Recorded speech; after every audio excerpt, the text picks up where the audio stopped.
Lovely. We were just talking this morning about mornings can be the worst. I think it can be. I feel always a little bit wobbly in the mornings, and then I'm living on a canal boat at the moment, so I light my fire and I do my journaling. So today we're going to be talking about how to keep your self-esteem and keep yourself on track. So Yeah. Joe Jones is the lead in-house coach at Barefoot Coaching. We love Barefoot Coaching. It's the company that we laud as much as we possibly can, because Kim Morgan is our life coaching columnist, is the CEO of Barefoot. So Yeah. thank you so much, Joe, for You're joining welcome. today. Thanks for So having me. we're going to be talking about self-esteem Yeah. today, because that's an unusual in lockdown. Why do you think lockdown is affecting our self-esteem? What's going on? Oh, blimey. So here's the thing, we get our self-esteem not just from ourselves, but we get it from loads of different sources, don't we? I know I do because I'm an extrovert, so I'm getting energy from loads of people throughout my sort of normal day to day. So we get it from mums, dads, connections with work colleagues, friends, work achievements, small wins. And then all of a sudden, those things have stopped. And blimey, that's going to have play havoc with your self esteem. And equally, what's associated with that is your routine. So little routines, and they could be getting up, putting a bit of makeup on, choosing what outfit to wear before you go to work, grabbing a coffee, meeting people, getting the same bus and seeing some familiar faces on the same bus as well, are all going to play havoc with these your sources of self-esteem. Equally, people who've been furloughed, oh blimey, I can only imagine how they must feel right now and how that will have affected their self-esteem, having suddenly a routine just suddenly stop like that. And the With no certainty for the future. yeah. Just give me a definition of what self-esteem is. What is self-esteem? Okay, well, self-esteem slash confidence is something that is an awareness of who you are, an essence of who you are and your self-belief. Interestingly, and I'm going to share this, self-esteem, you can't just say to yourself, do you know what? Today I'm going to have brilliant self-esteem. Today I'm going to have awesome amounts of confidence. Because unfortunately, it doesn't work like that. And the way I think of self-esteem and confidence is like having a six-pack. Now, I would love to go to bed and think, do you know what? Tomorrow morning I'm going to have a six-pack, and that's all I've got to do about it. Is we all know it doesn't work like that. You have to work at your self-esteem exactly the same as you have to work on that six-pack. And that can be something that you start and you can build on, but equally, it's something that you should really try and maintain. And I think that's the key, especially certainly within isolation and when you're not getting some of your self-esteem from external sources. I mean, in a way, not to reframe it completely, but it is a kind of almost a perfect self-development kind of retreat for us, because we Yeah. have all the external things of maybe the things where we look to build ourselves up. Yeah. So all of a sudden we've got to stop building ourselves up. It's like, why am I valuable? Yeah. What do I bring to the world? All of those things. So where do we, so we've got this, let's say we've got this opportunity it is Yeah. what it is. I know that It is perhaps what it is. we wouldn't have chosen it. But let's say we're going to use this as an opportunity to build our self-esteem in a way that we're not looking to externals to make ourselves feel good, but we're self-referencing. How do we do that? Oh, blimey. Well, Where do we start? where do we start? So I would like to start with a really simple thing that I have to, and I use daily, by the way, Susie, and that is talk to yourself like you would talk to your best friend. Talk to yourself like you would talk to your best mate. Here's the thing, that negative chatter that you have. I know I have to shut Yes. it down. Hello. Yeah. Inner critic. Yeah. Or the inner critic, that inner chatter, that inner voice, that your brain has to process those words exactly the same as if someone was stood there telling you those words directly. When you realize that, you think, blimey, wow. So if you stop and think, okay, well, if I'm saying to myself, oh, blimey, Joe, you're going to really mess up this interview with Susie today, and oh blimey, look at what you're wearing. Oh God, does my hair look? Oh, my brain's processing this. Rather than that, here's an idea, Joe. Give it your best shot. You're going to be fine. You just be yourself, rather than listen to that negative chatter. So that's a brilliant and really easy go-to for everyone. So talk to yourself like you would talk to your best friend. Here's another biggie, and it's kind of our mantra at Barefoot at the minute. Let go of perfectionism. Yeah. Let go of perfectionism. So what? So what if it's not perfect? So what if it's not Instagram perfect or social media perfect? Put it out there. Be yourself. Now is certainly not the time for perfectionism. Yeah, no, absolutely. I mean, I think there's that piece, isn't there, here around Yeah. that inner critic.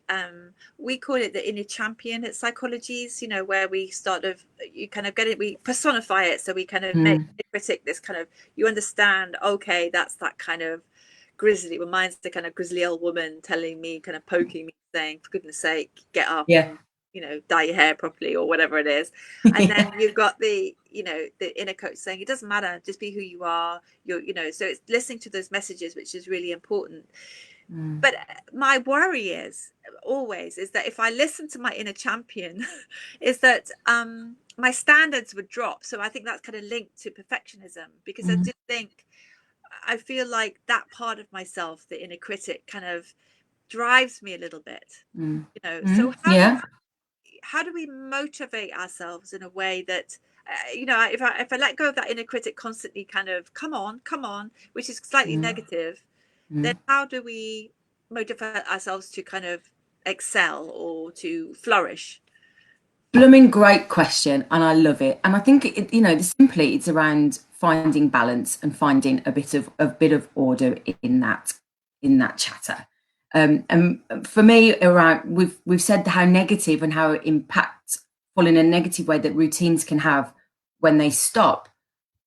Here's an idea: try and bring some order within that, with new routines. And those routines can be, make sure they're really achievable. It doesn't have to be reading War and Peace. It doesn't have to be making jam or marmalade with your 5-year-old today. It could be, you know what, I'm going to make my bed. I'm going to make my bed today. And you know what, I might even watch Star Wars for the third time this week, but that's okay, because that's a goal that I'm going to achieve. And I think trying to find order and balance within those inner coach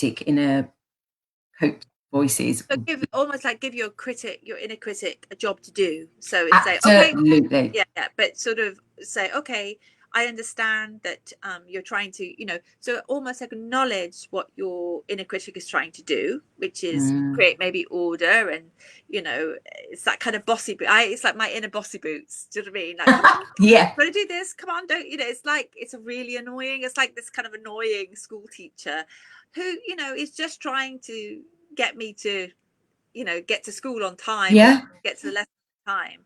But but it's almost kind of turning that dial down, as you say, like finding some balance. Equally, by doing this and creating some small wins. We were chatting off before we went live around journaling, and this is a really powerful thing that you can do when you're in isolation to build up your self-esteem. And some people think, oh, journaling, I haven't got time. You know what? When the kettle's boiling, just write down a couple of things. And there's a really wonderful exercise that you can do. And this can be something that your inner critic can say, right, we've got to do this today. So maybe this is a job that you could take. Right. And this could be, right, the exercise is, I like myself because, and I know this because. So I'm happy to use myself as an example. Okay, so I like myself because I'm kind, and I like myself because of my lovely Brummie accent. And I know this because I've had feedback from my friends to say that I'm kind. And I've had feedback from people to say, weirdly or not, that my Birmingham accent is rather soothing. That is what I'm going to share with you. So, Susie, do you want to have a go? Okay, so I like myself because I'm very creative, and I know that because I just come up with a million ideas all the time, and I love that about myself. Um, I like myself because I have a good sense of humor, and I know that because I'm kind of very well known for playing kind of April Fool's tricks, and as my friends would say about me. So, I mean, what's interesting about this is again what we call it at psychology is like our evidence wall. So Yeah. it's about saying it out loud. So sort of Yeah. saying that's true. So I think there's a power. It's like for you and me Yeah. to actually say that. Like, even that feels slightly uncomfortable, but there's Yeah. a power to say it. I am Yeah. kind. I am creative, because normally you can only say those things when you kind of know it to be true, so you're not like shying away. So start with easy things, but then you're talking about Mm. well, we call it the evidence wall. It's like, Mm. what's the evidence? I mean, it's Mm. good. I mean, who knows what's going to happen with all our jobs going forward? So I Mm. think that's a really good piece, isn't it, around jobs, and sort of Mm. saying, what are my skills, what are my talents, what are my strengths, and Yes. showing the evidence, isn't it? Showing the evidence. What is, I Yeah. ran a £2 million project or whatever it is. Yeah. Backing that up, and it will start to anchor in. It will start to feel, you can feel that within. And I think that's the power that this has. Make it your mantra for the day. Give your inner critical, that's a purpose, right? Have I said my mantra today? And am I going to say, I like myself because, and I know this because, has that been done? Blow your own trumpet. You know, right, use that as your, I blow my own trumpet today because, and maybe journal that. And that could be past accomplishments, the achievements from work and within your career, the achievements that you've achieved in the day. I played with my little boy and we had Lego for 10 minutes, blow my own trumpet, and we had a blooming good time. Great. Yeah. So these are some really useful sort of tips and very quick ways to elevate your self-esteem. One other thing, and this is my favorite thing to share with people, especially in women's development work, especially people who are working from home now, which is a new normal. Quite often, you're writing emails or putting reports or whatever it is, and you have a sounding boards with people, don't you? Can you Yeah. just turn your eyes over this? What's this? Yeah. So here's an idea. When you're writing an email, read it back and take away the word just. You will be amazed at how many times you will have the word just in an email. Can I just ask this? I was wondering if you could just, and what is that saying? And how would that affect your self-esteem? And some questions here's an idea. Take out the word just. Yeah. I mean, I think that piece about language, and Yeah. especially as you say, for us women, and men too. Mm. But Yeah. I notice that, I have a team of all women, and this kind of almost apologetic Oh, stance blimey. in our language, which is lovely and it's sweet, but it's about being what you're talking about. This kind of self-esteem is when it's almost like you clunk into your own power, basically. And we're not talking about that kind of, I don't know. I always think about it as I once read a book, and I can't remember what it's called, but it's like about competence versus confidence. Yeah. And it's like, with the self-esteem, that's start there first, is like really focus on the competence. Yeah. Like, what are you really competent at? I don't need to, I'm a really good editor of a magazine. I don't need to be apologetic. I'm just this, da, da, da. Yeah. I know I'm competent at that. I might not be competent at running 5K, but I'm getting competent. You know what I mean? So you can build that. Absolutely. It's that, isn't it? It's about being really clear about what you're competent about. And from competence builds your confidence. And it's, again, what you're saying is really focus on that. Mm. Focus on what is true. Focus. What you focus on expands, isn't it? It's that old adage. Absolutely. Yeah, yeah. Yeah. Fantastic. 100%. So what I'm hearing is, let's sum this up. Yes. So the first thing is what? So the first thing is, I would say, to try and get some routine in isolation as best you can.